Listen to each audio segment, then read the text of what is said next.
Vandalism bukanlah sesuatu yang baru kita dengar. Jenayah harta benda seperti vandalism dan kecurian merupakan kes kedua tertinggi dan mencatatkan indeks 63% lepas kes rasuah 73%. Johor Bahru dan Bandar Raya Kuching di tangga keempat dan kelima jenayah vandalism paling tinggi di Malaysia.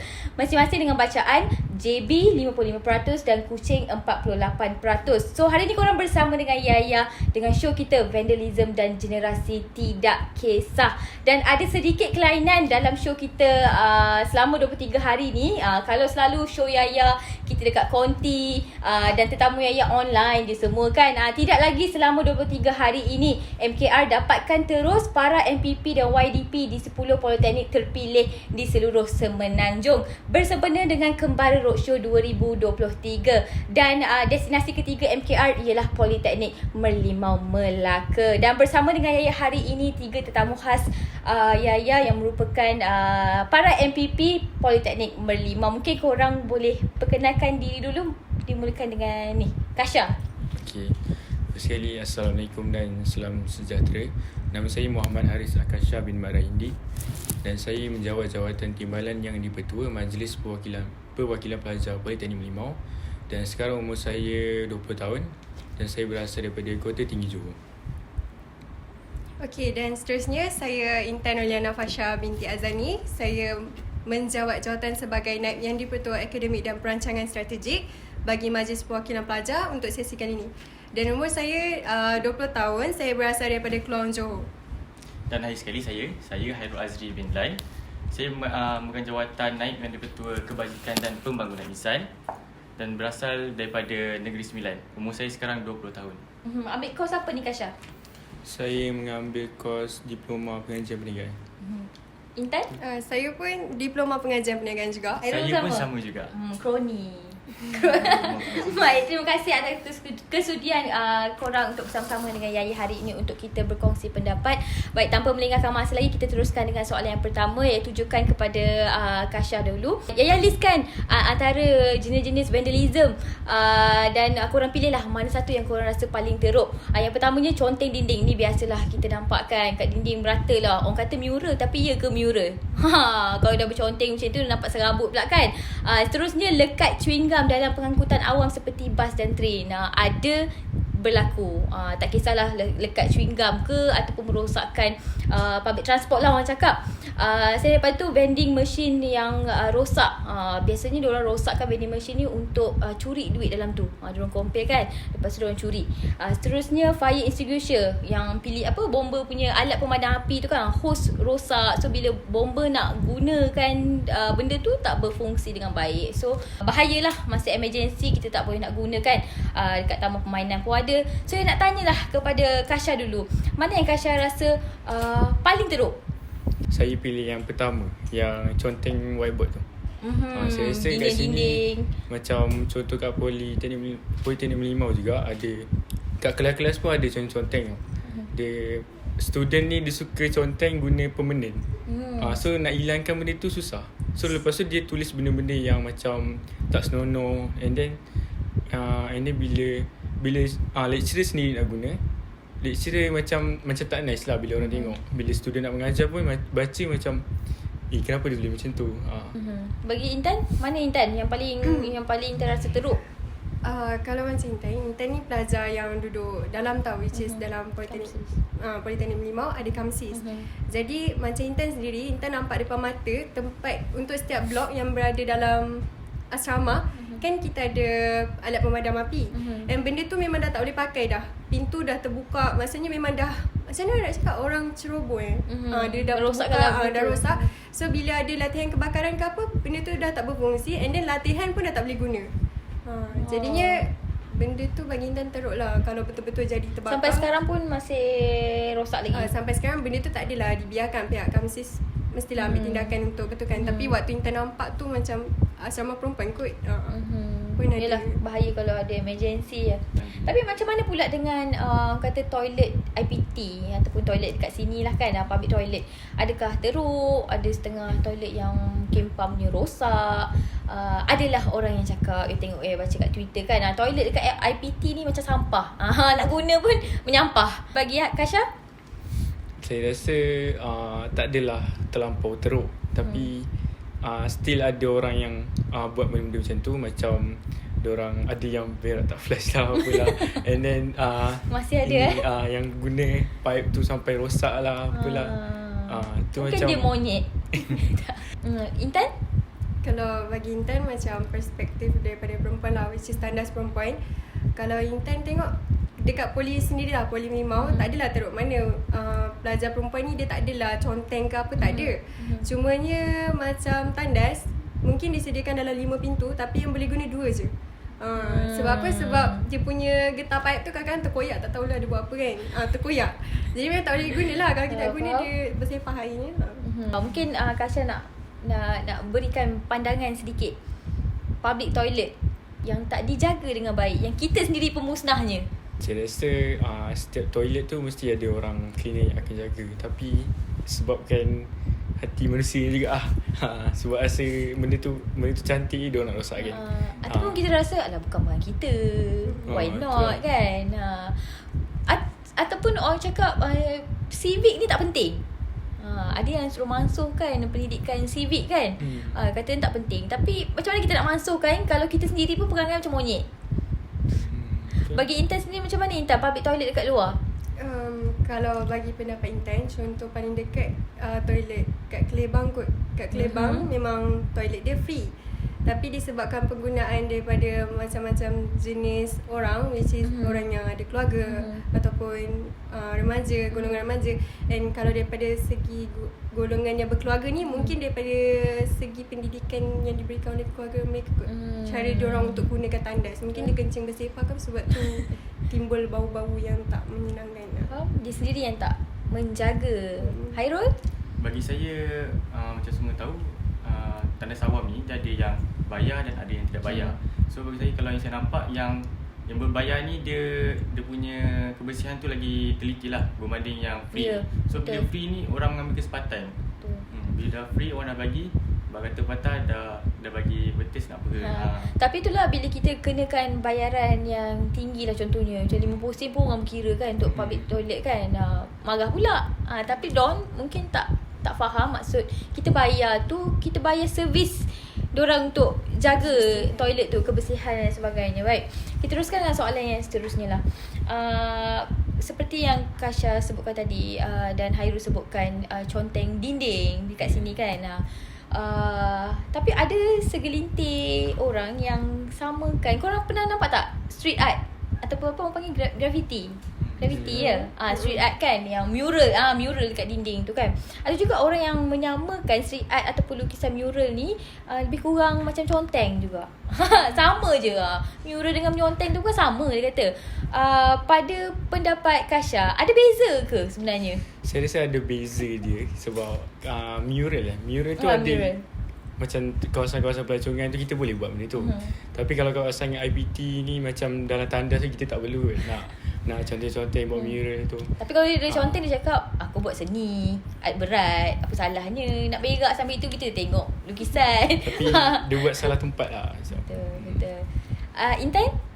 Kalau bagi Intan, mural ataupun street art ni dia ada dua lah, which is secara legal atau illegal. Kalau berdaftar, which is memang dia dipanggil untuk buat tu, rasa benda tu should be no problem lah. So sebenarnya ada beza lah antara mural dengan menconteng tu kan. Hairul? Kalau mural ni, kalau dia melukis tentang kebaikan tak apa. Kalau dia lukis pada benda-benda yang tidak baik tu, bagi saya tidak elok lah untuk dia buat. Kita sebut pasal conteng ataupun lukisan kan dekat dinding dan sebagainya.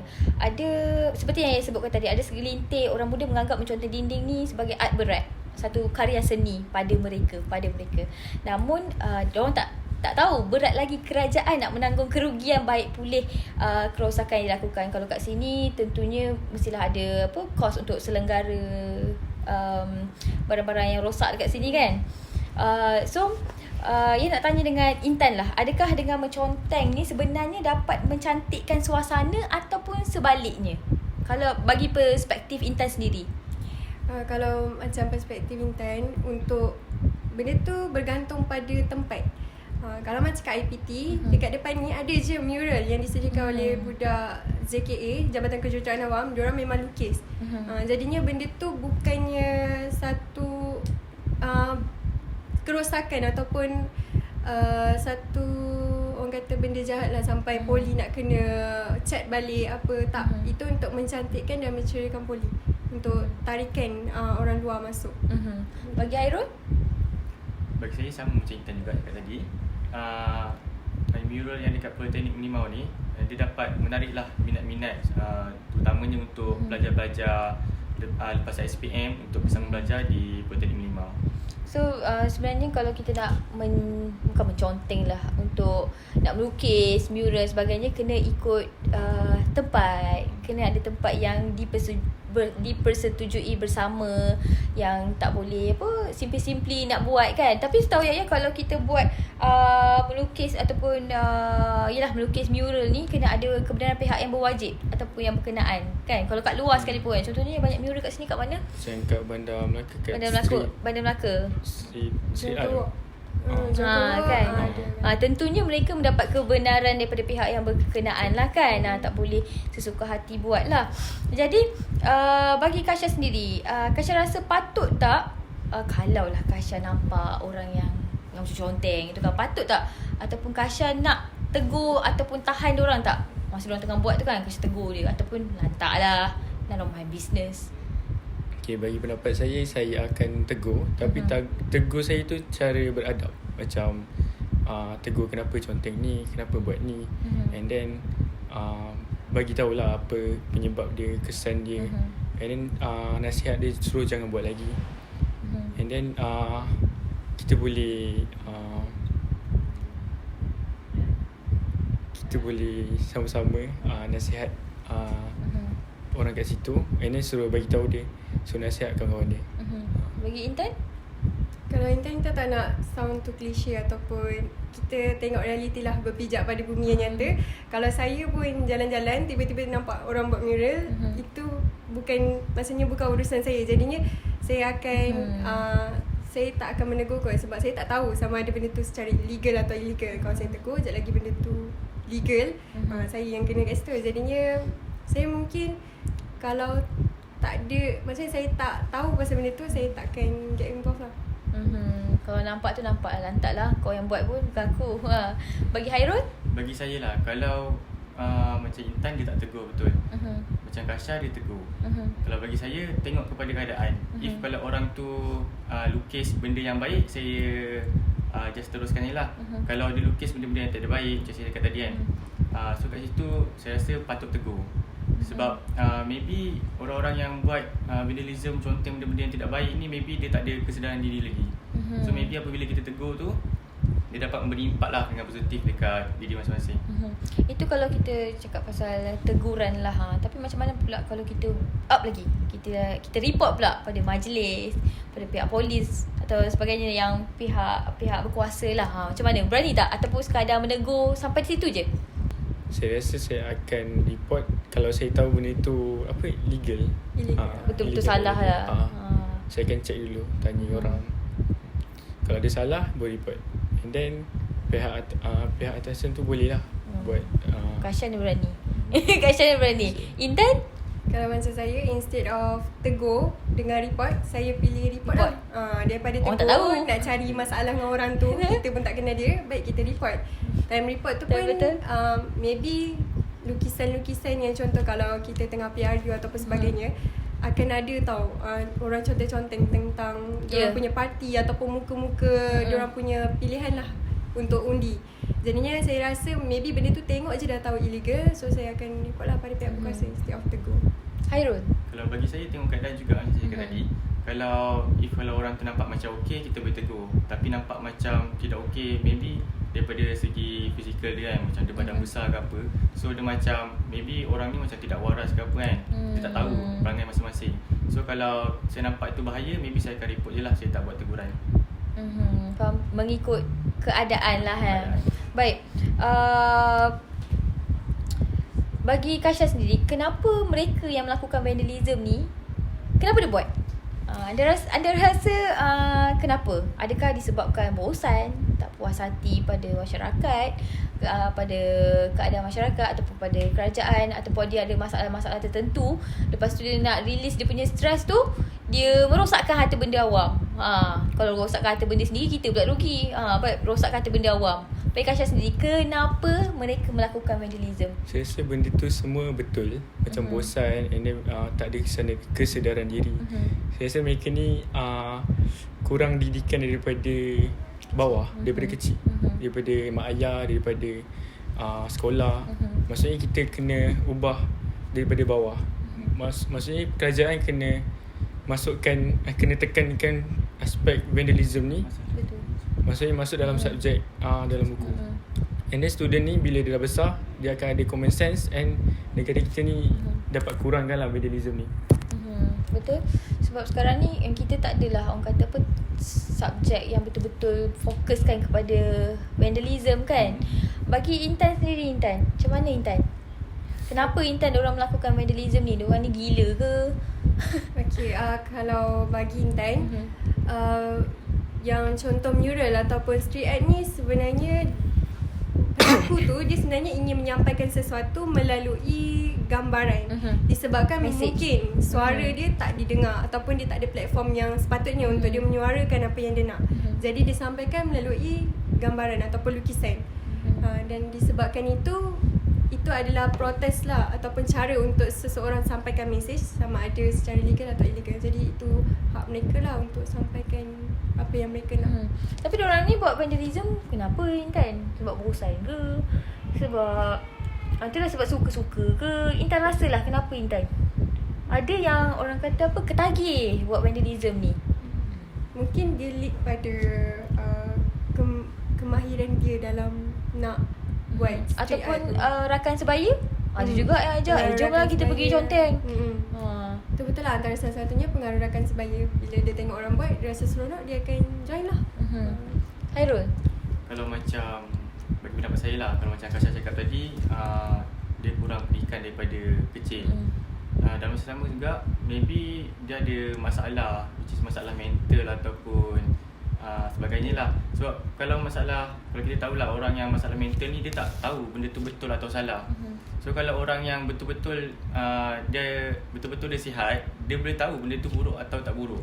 So kalau orang yang melakukan vandalism ni, bagi saya dia kurang didikan dan ada masalah mental jugalah. Baik.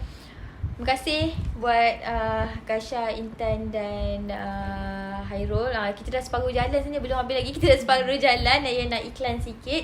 Baik, sedikit selingan di sini.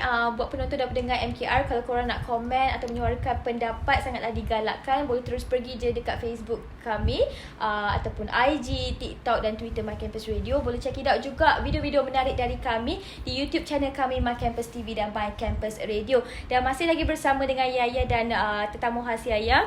Di sini 3 para MPP Politeknik Merlimau bersempena dengan Kembara Roadshow 2023 di 10 Politeknik terpilih Semenanjung dan Politeknik ketiga MKR selepas Poli Nilai, Poli PD. Hari ini kita berada di Politeknik Merlimau Melaka dan kita teruskan dengan show kita hari ini, Vandalism dan Generasi Tak Kisah, bersama dengan para MPP Politeknik Merlimau. Dan kita teruskan dengan soalan yang seterusnya. Pada pendapat Kasha, adakah dengan merosakkan kemudahan awam menjadi terapi buat orang muda? Kasha rasa-rasa je lah. Saya rasa banyak je benda yang kita boleh buat terapi. Macam contoh macam kat Jasin, ada satu video tu dia buat macam kita boleh hancurkan barang dalam satu bilik tu. Disediakan? Tempat disediakan? Dia macam kita bayar and then kita boleh pasang satu set baju and then kita hancurkan kat situ. Macam kita nak conteng ke, kita nak hancurkan benda. Saya rasa benda tu, tempat-tempat macam tu macam lebih sesuai lah untuk kita sebagai terapi. Daripada kita conteng merata. Apa nama tempat tu? Saya tak pasti lagi, tapi dia dekat area Jasin. Good idea. Saya rasa mungkin tempat sebegitu boleh diperluaskan ataupun diperbanyakkan lagi. Jasin Okey, bagi Intan, macam mana Intan? Okey, kalau bagi Intan, kalau orang tu betul nak terapi dengan cara merosakkan benda, which is vandalism, dia boleh, tapi barang dia lah. Jangan rosakkan barang sekitar, barang hak milik awam ataupun IPT punya, jangan. Barang dia nak rosakkan boleh. Bagi Intan lah. Tapi orang kata macam-macam jenis terapi lagi kita boleh buat kan. Tak semestinya kena merosakkan. Hairul? Kalau bagi saya terapi ni better orang tersebut boleh pergi ke macam unit psikologi semua tu. So kat situ maybe dia boleh dapat nasihat. So dari situ juga dia dapatlah kesedaran diri dia untuk tidak buat perkara-perkara vandalism ni. Soalan yang seterusnya adalah soalan yang terakhir lah yang tujukan pada anda semua. Dan soalan dia agak panjang sedikit. 90% kerosakan yang telah dilakukan sebab tiada siapa yang ambil peduli pun. Ini mengikut kajian lah, 90% kerosakan yang telah dilakukan sebab tiada siapa yang peduli. Tak kisahlah kerajaan ke, parents ke, kawan-kawan ke, diri sendiri ke, tak ada siapa yang peduli. Kau nak conteng, kau conteng.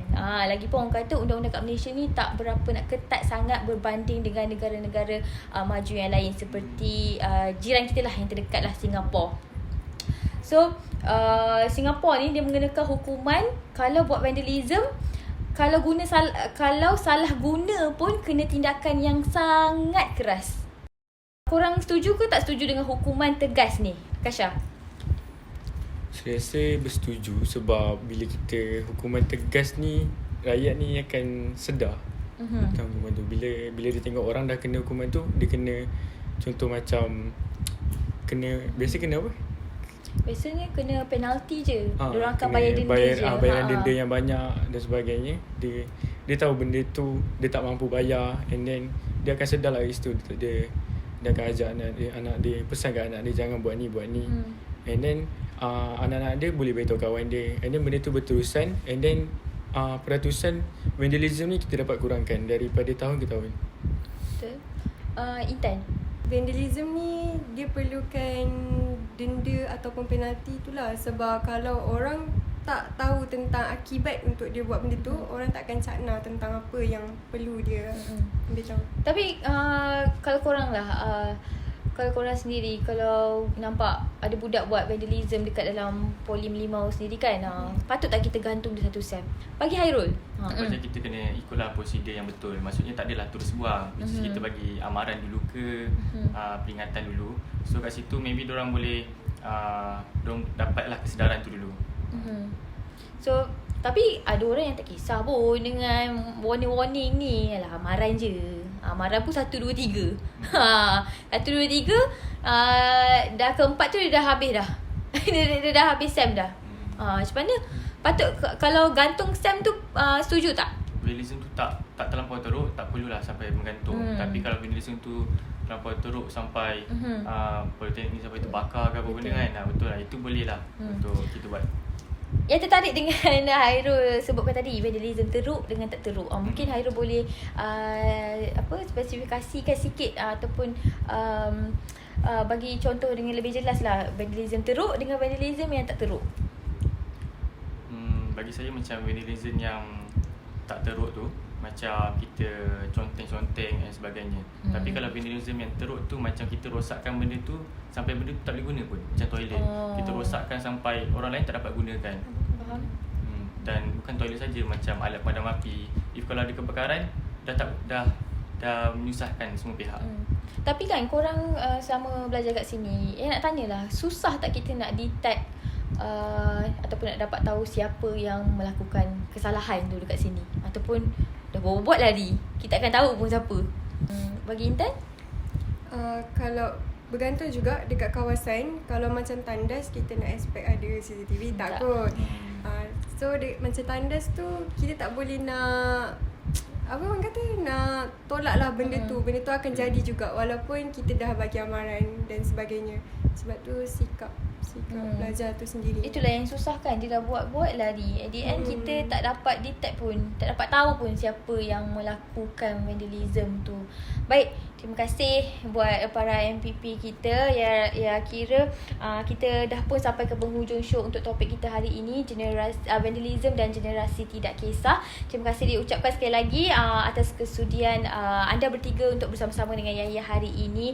Kita hanyalah berkongsi buah fikiran, berkongsi kata, dan diingatkan kongsikan ini hanyalah pendapat individu semata-mata. Kita dapatkan suara anak muda kampus kita. Dan di kesempatan ini, Yaya dan tim MKR nak mengucapkan terima kasih tak terhingga kepada pihak Politeknik Merlimau atas peluang ini menjayakan dan be part of Kembara Roadshow 2023. Terima kasih juga kepada rakan bersama iaitu IM Digital Internet Malaysia dan semua yang terlibat. Baiklah, itu sahaja untuk hari ini dari Yaya dan tim MKR. Jumpa lagi di lain hari, lain waktu, lain topik untuk dikongsikan dan dibahaskan bersama orang muda kampus kita. Hanya di My Campus Radio. Jom berubah bersama. Bye guys.